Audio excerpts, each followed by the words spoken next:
건강한 식습관으로 바꾸려고 할 때 가장 먼저 해야 될 거는 제가 생각했을 때는 가공식품, 그러니까 초가공식품을 드시는 횟수와 양을 줄이는 겁니다.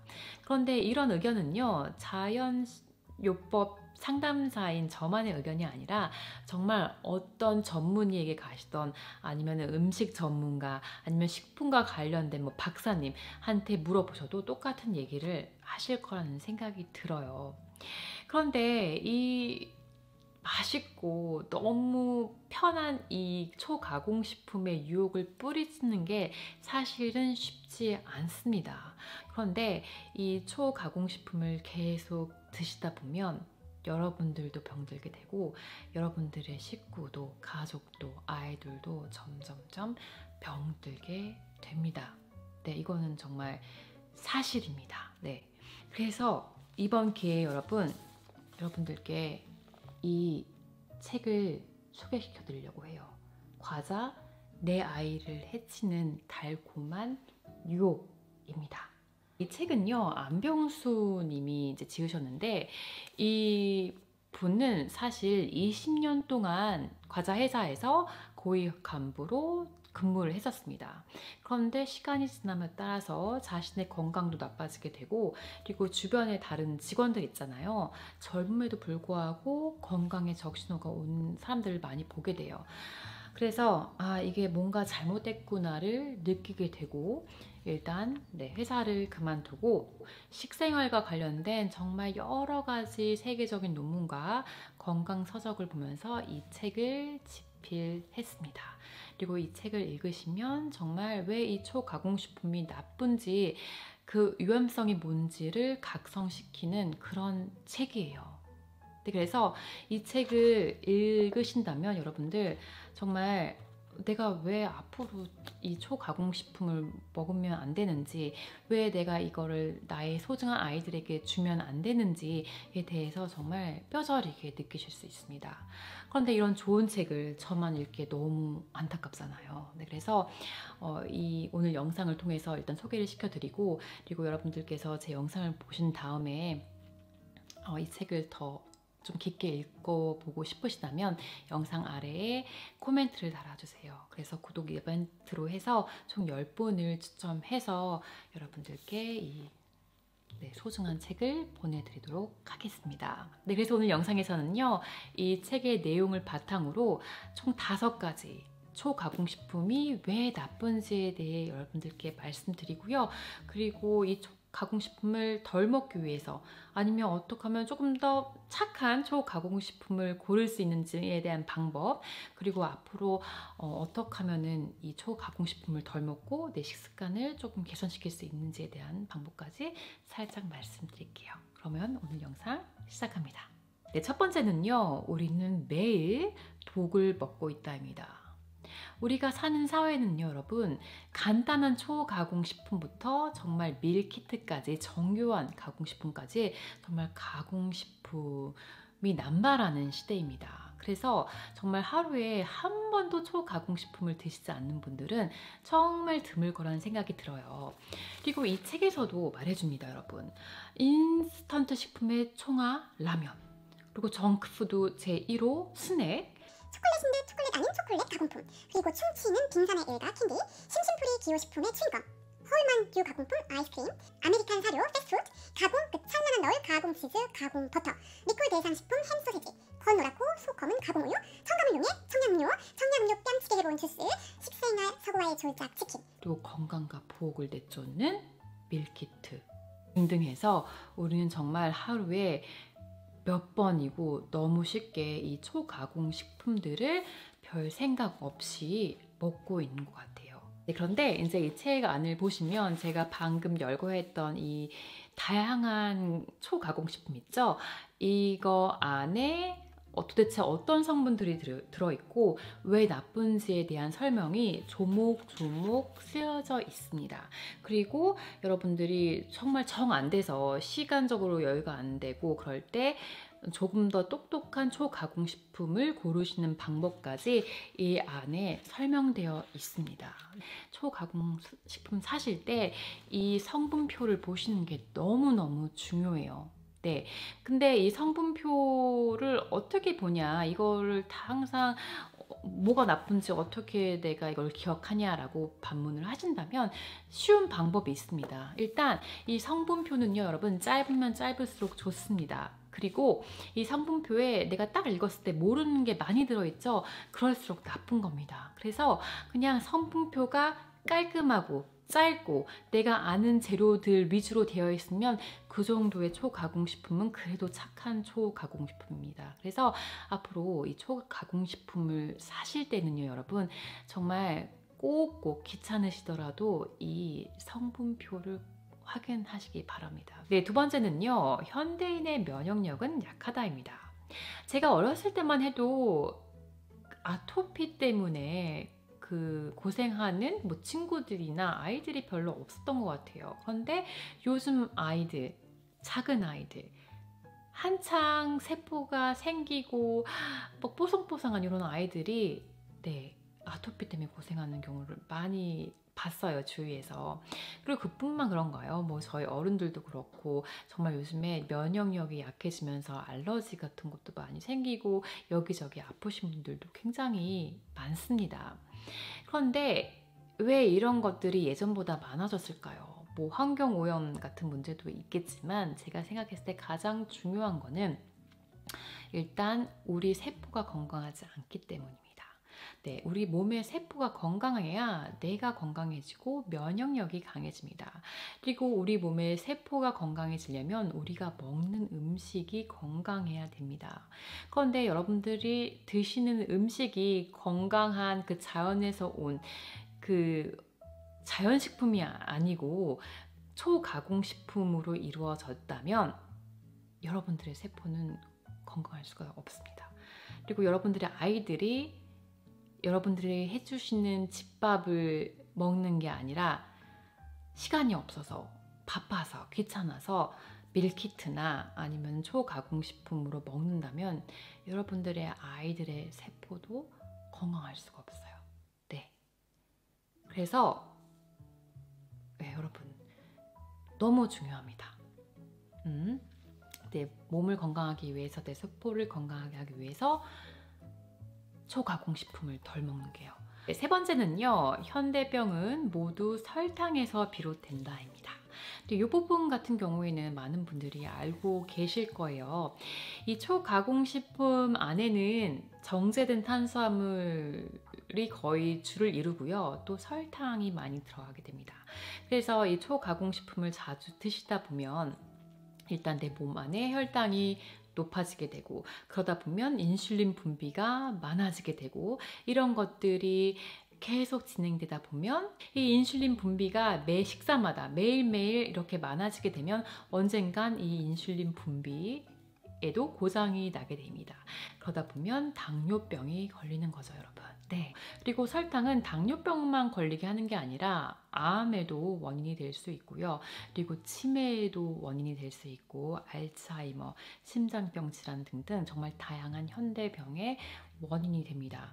그래서 전반적으로 이 비정제 탄수화물과 설탕의 양을 줄이시는 게 여러분들의 건강한 식습관, 그리고 현대병에 안 걸리기 위해서 너무나 중요한 부분인데, 일단 초가공식품에는 이런 것들이 너무 많이 들어있잖아요. 그렇기 때문에 이 초가공식품을 또 조금 덜 드시는 게 너무 중요하고, 여러분들이 평소에 식습관을 하실 때 그럼 어떻게 먹어야 되냐?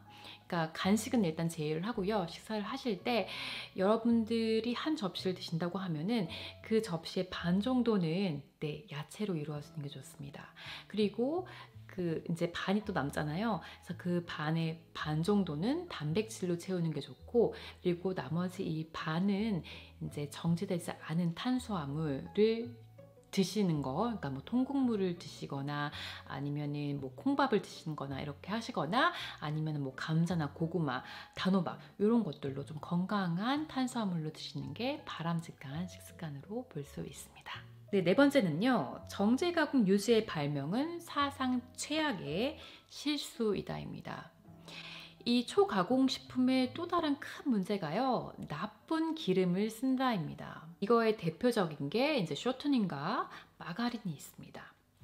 그리고 이것뿐만 아니라 요즘에 뭐 해바라기유도 많이 쓰고 카놀라유 같은 것도 많이 써요.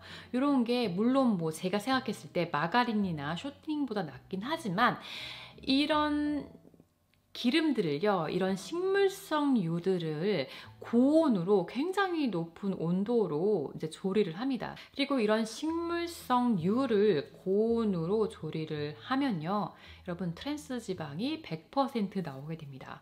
그리고 이런 트랜스 지방은요, 우리 몸에 들어가면 배출이 잘 안 되고 또 몸에 노폐물로 축적이 됩니다. 특히 여러분들이 민감한 그 지방 층 있죠? 거기에 축적이 잘 돼요. 그리고 이 트랜스 지방이 몸에 많아지면 이 세포의 산소가 결핍되게 돼요.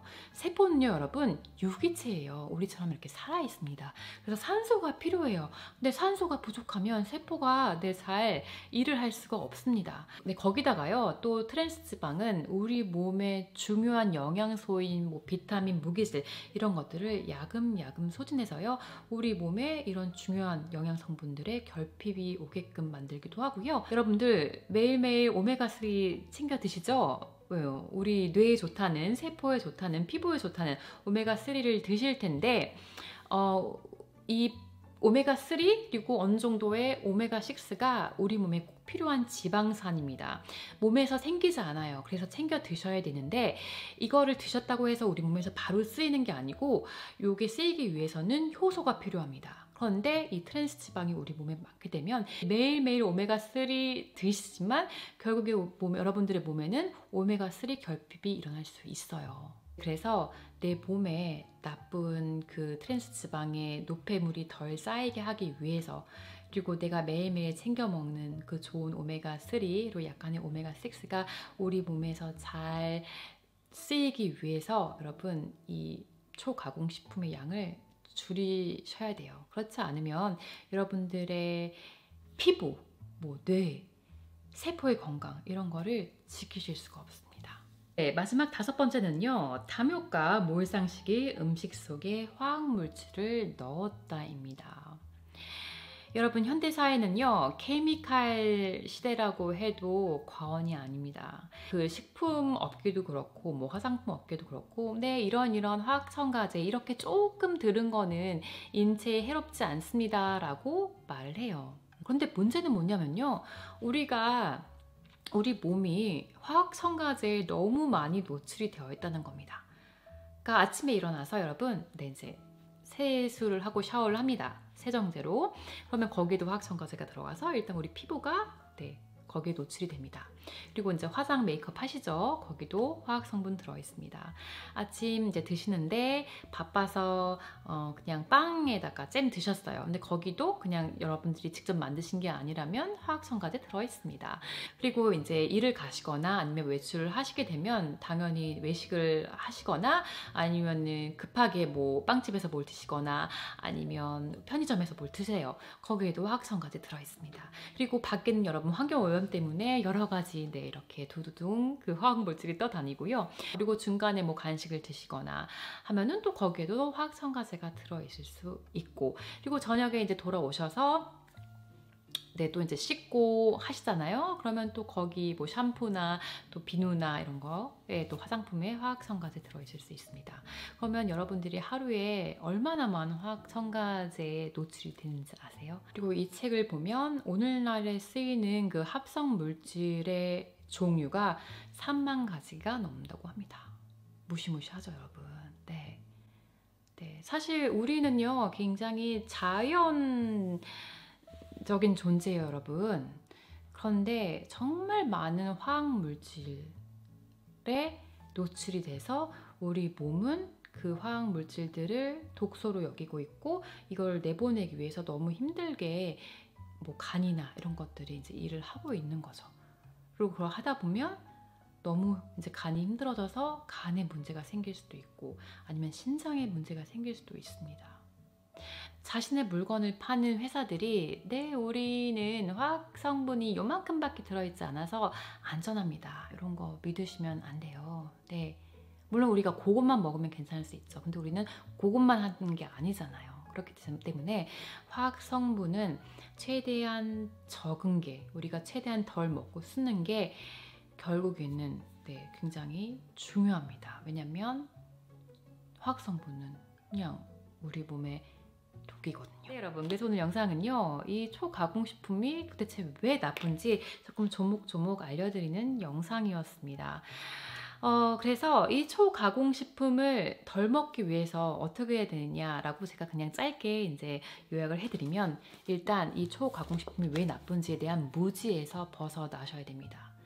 좀 정확하게, 좀 정밀하게 아시는 게 좋아요.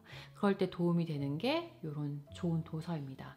정말 이 책 한번 꼭 읽어보시라고 저는 적극 추천하고요. 그리고 두 번째는 초가공식품을 어쩔 수 없이 사시게 된다면 이 성분표를 꼭 읽어보시고, 네, 최대한 이 원료가 적게 드는 거, 그리고 최대한 내가 모르는 원료가 들지 않은 거를 고르시는 게 좋습니다. 그리고 세 번째는요, 여러분 바쁘신 거 알고 귀찮은 것도 알고 피곤한 것도 압니다. 근데 집밥 최대한 많이 드셔야 됩니다. 너무 간단한 음식이라도 결국에는 집에서 내가 직접 그 재료를 사서 해먹는 게 영양 성분도 많고 화학 첨가제도 덜 들고 정말 제일 건강한 음식입니다. 그래서 요거를 이제 하시는 게 중요한 것 같고, 그래서 네 번째, 요거를 하기 위해서, 집밥을 자주 만들기 위해서 어떻게 해야 되냐, 저 같은 경우에는 요리가 서툴렀을 때 한 7일에서 10일까지 먹을 수 있는 그 레시피, 최대한 쉽고 빨리 만들 수 있는 이 레시피를 네, 반복을 했습니다. 네, 한 무한 반복한 것 같아요. 한 1년 정도. 그러면은 장을 보러 갔을 때도 정말 내가 이 리스트가 없어도 압니다, 뭘 사야 되는지. 그래서 그렇게 해서 빨리 장을 볼 수 있고, 내가 자주 하는 음식이기 때문에 굳이 레시피가 없어도 빠르게 조리를 할 수 있어요. 그래서 그런 식으로 좀 패턴을 만드시면 좀 조리 시간을 줄일 수 있고요. 근데 그렇게 먹다 보면 좀 지루하잖아요, 여러분. 그리고 그렇게 드시다 보면 여러분들의 손이나 감각이 빨라지게 됩니다. 그럴 때 좀 새로운 레시피들을 첨가하시면 별 큰 시간 부담 없이 집밥을 만드시는데 좀 도움이 될 거예요. 네, 여러분, 그래서 오늘 제 영상이 좀 여러분들에게 이 초가공 식품이 왜 이렇게 위험한지에 대해서 조금 자세히 알려드릴 수 있는 기회가 되기를 바라고요. 그래서 결국에는 여러분들의 자신, 그리고 가족, 아이들의 건강까지 지키실 수 있는 그런 영상이 됐으면 좋겠습니다. 오늘 영상 여기까지였고요. 그럼 저희는 또 다음 영상에서 만나요. 그럼 그때까지 안녕!